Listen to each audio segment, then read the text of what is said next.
Tersebutlah pohon sukun di sudut perkampungan nelayan di kota Ende. Sebuah pohon yang tenar karena di bawah naungannya lah tercipta dasar negara Indonesia, Pancasila. Semasa pembuangan di Ende, yakni pada 1934 hingga 1938, setiap Jumat malam Bung Karno kerap melakukan permenungan tentang butir-butir Pancasila. Sayang, pohon sukun selaku saksi sejarah itu mati pada 1970. Lalu, pemerintah setempat menggantinya dengan anakan sukun lainnya. Pada 1 Juni 1945, hasil pemikiran di bawah pohon sukun ini dibawa Bung Karno menuju rapat BPUPKI atau Badan Penyelidik Usaha Persiapan Kemerdekaan Indonesia. Rapat ini ditujukan untuk menentukan dasar negara Indonesia.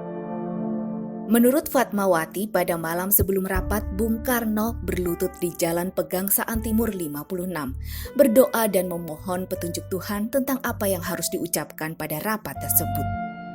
Doa dijawab Yang Maha Kuasa. Keesokan harinya dalam pidatonya yang memukau, Bung Karno mengusulkan 5 sila dasar negara yang diberi nama Pancasila sebagai dasar negara. Peserta rapat menyambut dengan gegap gempita dan penuh sukacita. Pancasila pun lahir pada 1 Juni 1945. Seiring berubahnya tampuk kepemimpinan, polemik tentang hari lahir Pancasila pun bermunculan.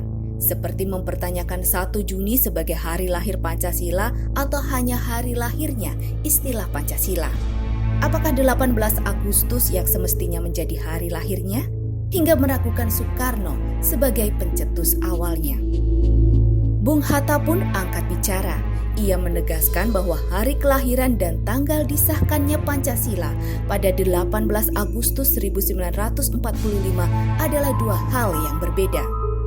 Ia juga ingin meluruskan sejarah bahwa memang Soekarno lah yang membidani lahirnya Pancasila, bukan Muhammad Yamin seperti isu yang beredar.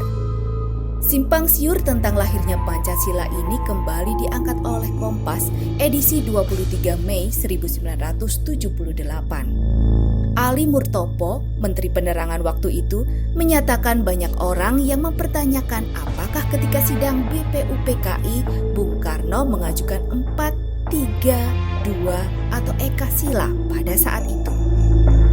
Dengan dalih itulah akhirnya pemerintah Orde Baru menyatakan bahwa kelahiran Pancasila bukanlah hari nasional. Namun Ali Murtopo tetap mempersilahkan masyarakat untuk memperingatinya. Jadi kalau ada yang mau memperingatinya, it's quite alright, begitu katanya.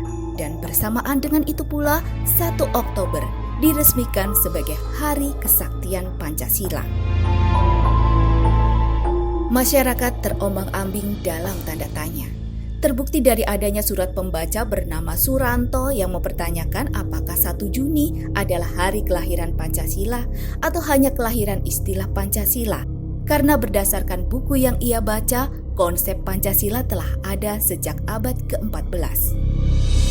Ada pula surat pembaca lain menyatakan keprihatinannya akan usaha-usaha secara sistematis untuk mengecilkan peran Bung Karno sebagai pencetus Pancasila. Polemik sejarah lahirnya Pancasila masih tak kunjung terpecahkan. Sejarah lahirnya Pancasila masih misteri. Akhirnya pada 2016, polemik ini berakhir melalui keputusan Presiden. Presiden Joko Widodo meresmikan hari lahir Pancasila pada 1 Juni dan menjadikannya hari libur nasional. Pancasila akhirnya kembali kepada yang berhak setelah 31 tahun lamanya. Orde Baru berupaya memisahkan antara Pancasila dan Soekarno.